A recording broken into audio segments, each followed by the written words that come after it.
पर जहां हर व्यक्ति आता है तो अपने आप को सौभाग्यशाली मानता है, ये पूज्य शांतिनाथ जी महाराज की धरती है जिसको हम सब लोग नमन करते हैं। रात्रि जय जिसका नारा सब लोग बहुत श्रद्धा से लगाते हैं। आने वाले जाबाली जी महाराज की तपोभूमि को भी मैं प्रणाम करता हूं, करते हैं। और अलाउद्दीन खिलजी को हमेशा संघर्ष में कभी समर्पण नहीं किया, संघर्ष किया और जालोर के मान और सम्मान को हमेशा बना के रखा। ऐसे वीर को नमन करने का हर व्यक्ति को मन करता है। और इस जालोर की भूमि पे आप सभी देवतुल्य कार्यकर्ता और जनता जनार्दन का आज मुझे भी युवा मोर्चा के नाते और पार्टी के अन्य कार्यक्रमों के नाते और युवा मोर्चा के अध्यक्ष होने के नाते कई बार आने का मौका मिला है, लेकिन प्रदेश अध्यक्ष के नाते पहली बार आप सब लोगों के दर्शन करने का अवसर मिल रहा है। मैं आज पूज्य संत राजेंद्र सूरी जी महाराज को और महान गणितज्ञ ब्रह्म गुप्त जी के ज्ञान को भी प्रणाम करता हूं, क्योंकि जालोर की धरती हर क्षेत्र में विविधता लिए हुए, चाहे संस्कृति को लेकर हो, चाहे सभ्यता को लेकर हो, चाहे मान सम्मान को लेकर हो, चाहे वीरता को लेकर हो। जालोर की धरती ने हमेशा कण कण में वीरता और शौर्यता भरी है। तभी लोग कहते हैं आ फटे दर उल्टे, कटे बखत राकोट, सिर कटे दर लड़ पड़े, जद छूटे जालोर। ये कहावत हर व्यक्ति के मान और सम्मान को, गौरव को बढ़ाने वाली आक्रोश की इस कार्यक्रम में मेरे पूर्व के वक्ताओं ने, दिया कुमारी जी ने, भजनलाल जी ने और सब लोगों ने, सभी हमारे माननीय विधायकगण ने, यह आक्रोश किसके लिए है?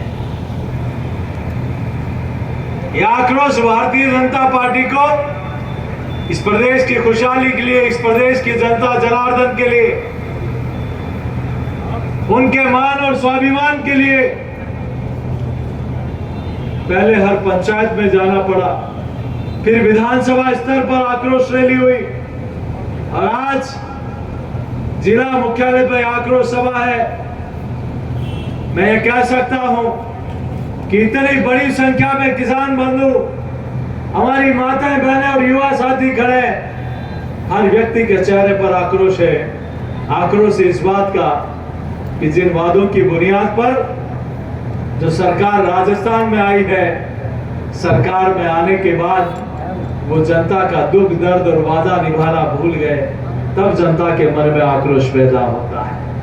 वो आक्रोश तब पैदा होता है जब आपने कहा कि हम किसान का संपूर्ण कर्जा माफ करेंगे। जब आपकी श्रद्धा नहीं है, आपका मन नहीं है, आपके राजस्थान की जनता के प्रति विश्वास नहीं है, तो आपने आखिर ये मैनिफेस्टो में क्यों लिखा? मात्र 1.5 लाख वोटों का अंतर रहा और 1.5 लाख वोटों के अंतर से एक ऐसी सरकार आ गई जिसने 4.5 वर्ष तक राजस्थान की जनता के साथ छलावा करने के अलावा कोई काम नहीं किया, जिन्होंने 4.5 वर्ष तक युवाओं के साथ कुठाराघात किया। अभी बहुत सारी बातें मेरे पूर्व के वक्ता कह रहे थे, दिया कुमारी जी, युवाओं के साथ छलावा पहली बार ये सरकार नहीं कर रही। ये सरकार पहली बार विश्वासघात नहीं कर रही। इस सरकार ने हमेशा से राजस्थान की जनता के साथ खिलवाड़ किया है। जिन्होंने हमेशा कहा कांग्रेस का हाथ गरीब के साथ, कांग्रेस का हाथ किसान के साथ, इंदिरा जी आएगी, नए सवेरा लाएगी, इंदिरा जी आएगी, देश से गरीबी को मिटाएगी। और ये इन्हीं के लोग हैं जिन्होंने हमेशा से युवाओं के साथ छलावा किया है। आजादी के बाद अब तक पहली बार आरपीएससी का कोई मेंबर जेल में गया है, तो पहली बार कोई मेंबर जेल में गया है। जिसका आरपीएससी जैसी पवित्र संस्था में जिसके कंधों पर राजस्थान के युवाओं का भार है, जो उनको चयन करने का जिम्मेदारी जिनके ऊपर है, उसी आरपीएससी में एक नहीं 18 बार पेपर लीक होते हैं। और ये देश में गहलोत साहब कह रहे हैं कि हमने बहुत कुछ किया, आपने किसान युवा के साथ कुठाराघात किया है, लेकिन हाँ आपने एक काम जरूर किया, पूरे देश भर में सबसे ज्यादा पेपर लीक जहां हुए उसमें आपकी सरकार 1 नंबर पर है। आपने यहां सबसे ज्यादा महंगा पेट्रोल देश भर में जिस राज्य में है, गहलोत साहब उसमें 1 नंबर पर है। सबसे ज्यादा डीजल पूरे देश भर में जिस राज्य में है, गहलोत साहब आपकी राज्य में देश भर में आपकी सरकार 1 नंबर पर है। सबसे ज्यादा बिजली महंगी जिस राज्य में है, गहलोत साहब उस देश भर में आप 1 नंबर पर हैं। सबसे ज्यादा व्हीकल पर टैक्स लगाने वाली देश भर में कोई 1 नंबर पर सरकार है तो वो आपकी सरकार है गहलोत साहब। और सबसे ज्यादा दलित पर, महिला पर, बच्चों पर उत्पीड़न और अत्याचार में देश भर में कोई 1 नंबर पर कोई सरकार है तो वो गहलोत साहब आपकी सरकार है। आपने बाकी मामलों में प्रदेश की जनता के साथ छलावा करने के अलावा कोई काम नहीं किया। मैं जब 2000 में जिला परिषद का मेंबर था ओटाराम जी, तब मैं एक स्कूल में ऐसे ही चला गया निरीक्षण करने। वहां गया तो एक युवा साथी बच्चों को पढ़ा रहा था। मैंने कहा क्या पढ़ा रहे हो, मैं भी देखता हूं। वो बच्चों को पढ़ा रहा था कि ये हिमालय है, यहाँ से गंगा नदी निकलती है, इस रास्ते से होती हुई, इस रास्ते से होती हुई, इस रास्ते से होती हुई अरब सागर में जाकर गिरती है। वो खैनी खाते हुए जा रहा था, बच्चों को पढ़ाते हुए जा रहा था। मैंने कहा भाई ये क्या पढ़ा रहे हो, क्यों भविष्य खराब कर रहे हो राजस्थान के युवाओं का। बोले क्या हुआ सीबी भैया। मैंने कहा ये गलत क्यों पढ़ा रहे हो। वो बोले 1500 रुपए में तो गंगा नदी अरब सागर में जाएगी, बंगाल की खाड़ी में नहीं जा सकती। भाई साहब ये बंगाल की खाड़ी में कैसे 1500 रुपए में पहुंचाओ। ये 2000 पहली बार जब मुख्यमंत्री, उस समय भी इनकी सरकार थी, उस समय भी युवाओं के साथ कुठाराघात किया, उस समय भी धोखा दिया। और आज फिर से बेरोजगारी भत्ता देने का काम कहकर मुकर गई ये सरकार। और इसी बेरोजगारी भत्ते के कारण कई लोगों के घर टूट गए, कई लोगों का भविष्य खराब हो गया, कई लोगों के सपने तोड़ने का काम किया। और ये आरपीएससी में तो हमारी कई बहनें बैठी है, युवा साथी बैठे हैं। किन परिस्थितियों में कोई पढ़ाई करता है और ये सोचता है कि मेरी कहीं नौकरी लगेगी, मैं अपने परिवार के लोगों का जिम्मा उठाऊंगा, मैं कैसे अपने बूढ़े माँ बाप की बुढ़ापे के सहारा बनूंगा। लेकिन दुर्भाग्य है कि राजस्थान की इस निकम्मी और नकारा सरकार ने युवाओं के साथ कुठाराघात करने का काम किया। हमारे किसान बंधु यहाँ बैठे हैं, फसल का किसी को कर्जा माफ तो किया नहीं। अभी एक भाई मुझे कुर्की का कागज लेके आया कि हमें जमीन की कुर्की हो रही है, क्योंकि गहलोत साहब ने मुझे कहा था कि मुझे संपूर्ण कर्जा राजस्थान में माफ होगा। आज राजस्थान में कर्जा माफ तो नहीं हुआ, लेकिन 4.5 वर्षों में 4.5 आपके यहाँ सांसद देवजी भाई पटेल है, हम राजस्थान के सब सांसद मिलकर आदरणीय प्रधानमंत्री जी के पास 2014 से लेकर 19 के बीच के कालखंड में गए। हमने कहा कि राजस्थान के किसानों की फसल बर्बाद हो गई, माननीय प्रधानमंत्री जी कुछ कीजिए। उन्होंने सारे मंत्रालय के अधिकारी और मंत्रियों को बुलाया, बोले राजस्थान के किसानों की क्या मदद कर सकते हो। तो अधिकारियों ने कहा साहब कोई मदद नहीं कर सकते, क्योंकि संसद में कानून बना हुआ है कि 50% से ज्यादा खराबा होगा तो ही हमारी सरकार उसमें कुछ मदद कर सकती है। तो प्रधानमंत्री जी का जवाब पूरे राजस्थान और देश के किसानों को दिल पर लगने वाला है। उन्होंने कहा संसद तो कानून तो संसद बनाती है, राजस्थान के किसानों के लिए एक बार तो क्या 10 बार भी कानून बदलना होगा तो ये मोदी सरकार बदल देगी। और उन्होंने संसद में कानून को बदल दिया और 50% की जगह 33% किया। और राजस्थान में आदरणीय वसुंधरा जी मुख्यमंत्री थी, उन्होंने अधिकारियों को, सब जनप्रतिनिधियों को कहा कि गिरदावरी करके आओ। जब मन में भाव होता किसानों की मदद करने का, तो उन्होंने गिरदावरी 33% से ऊपर की। तो भारत सरकार ने खजाने खोल दिए और करोड़ों रुपए का मुआवजा किसानों के खातों में गया। ईमानदारी से बताना, खर्च आया कि नहीं आया? और इन 4.5 वर्षों में वास्तव में फसल बर्बाद हुई, ओलावृष्टि गिरी, लेकिन 4.5 वर्षों में 30% से ऊपर फसल खराबे का गिरदावरी नहीं होने दी। गहलोत साहब, ये किसान प्रदेश के खजाने को जमा करता है, खून पसीना बहाकर इस धरती माता से, इस मिट्टी में से सोना उगाने की ताकत कोई रखता है तो मेरा किसान बंधु रखता है। लेकिन आपने किसानों के साथ धोखा दिया है। इस बार किसान ऐसी चोट करने वाला है आपके साथ कि 50 साल तक राजस्थान में कांग्रेस कभी उठ खड़ी नहीं हो पाएगी। राजस्थान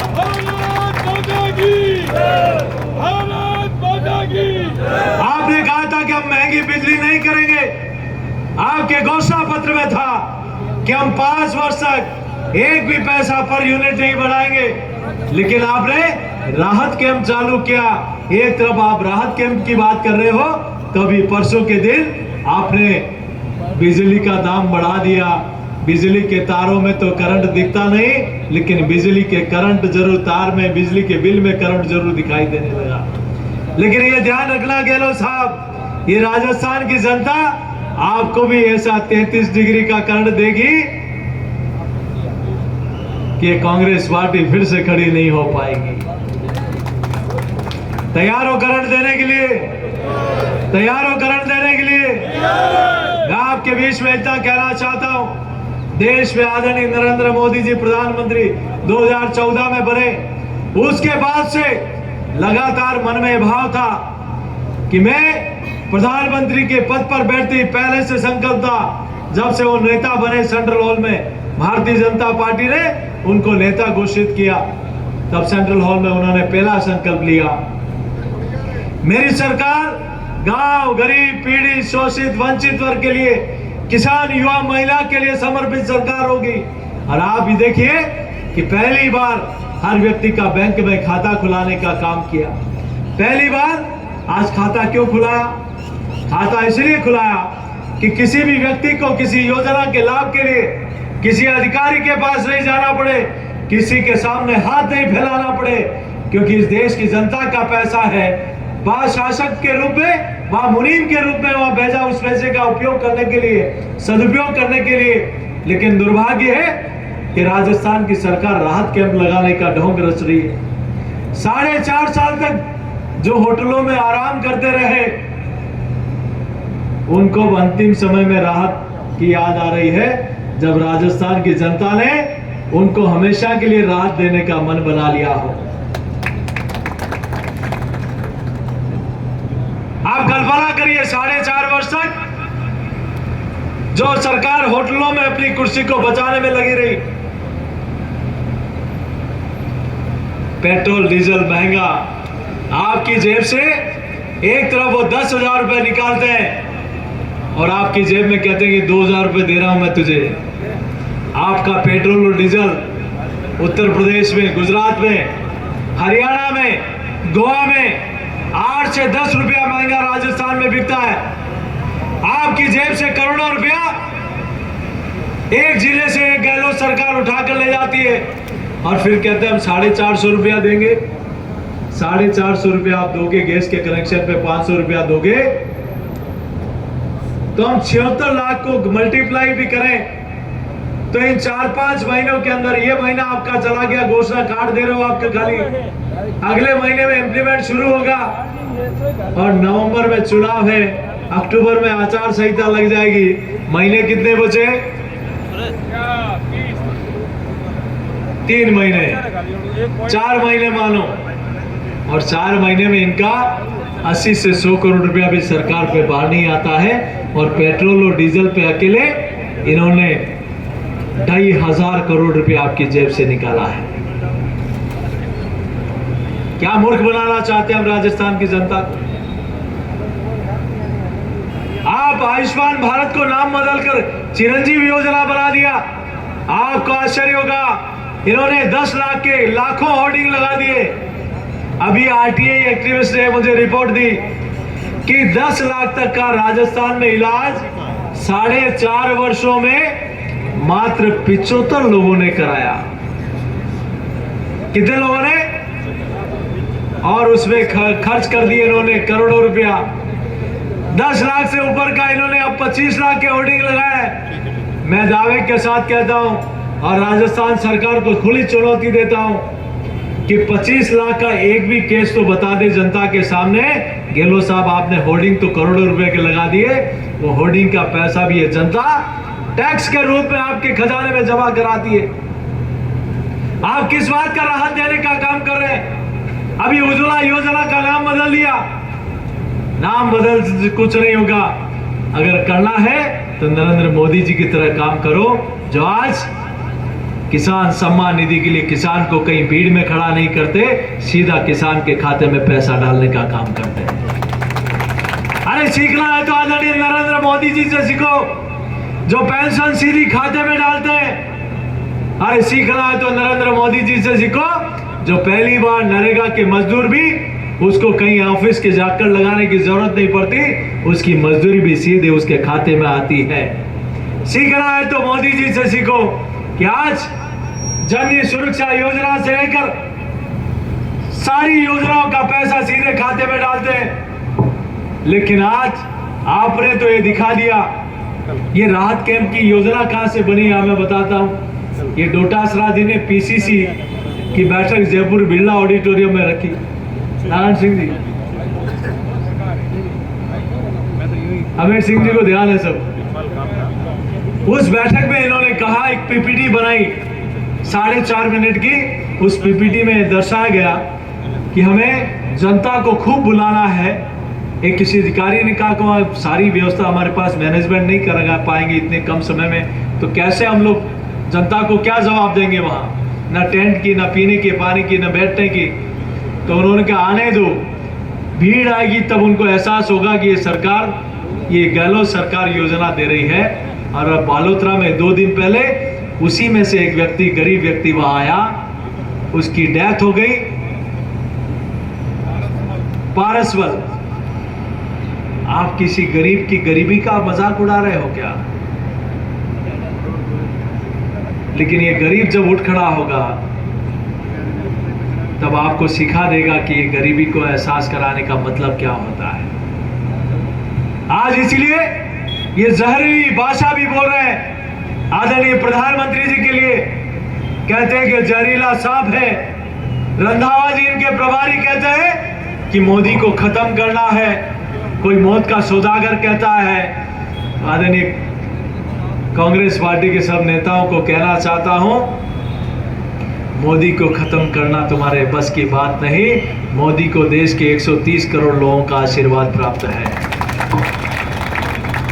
130 करोड़ लोगों का विश्वास प्राप्त है।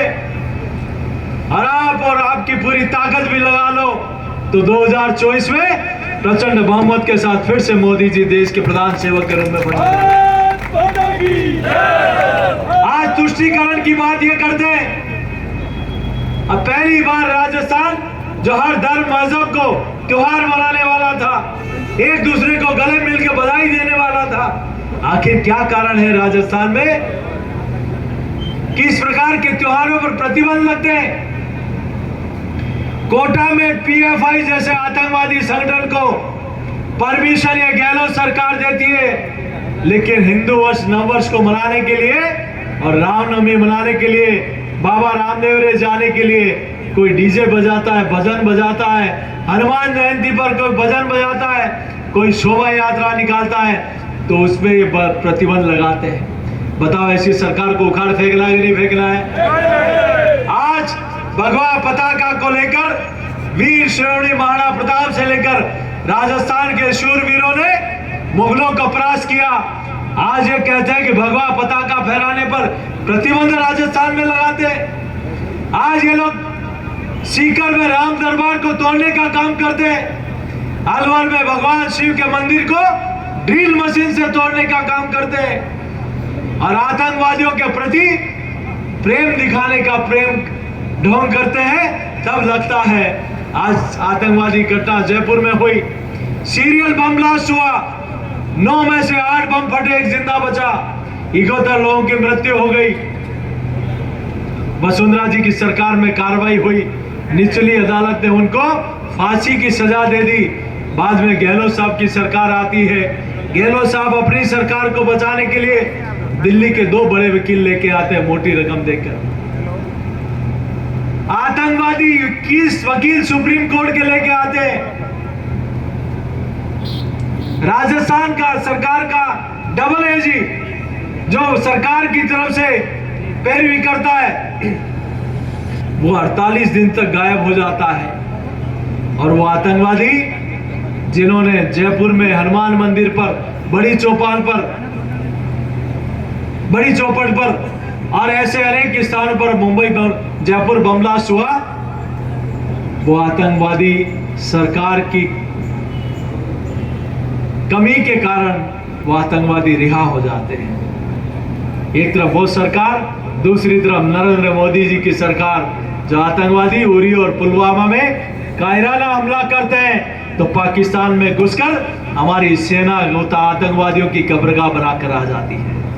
यह अंतर भारतीय जनता पार्टी और कांग्रेस पार्टी में।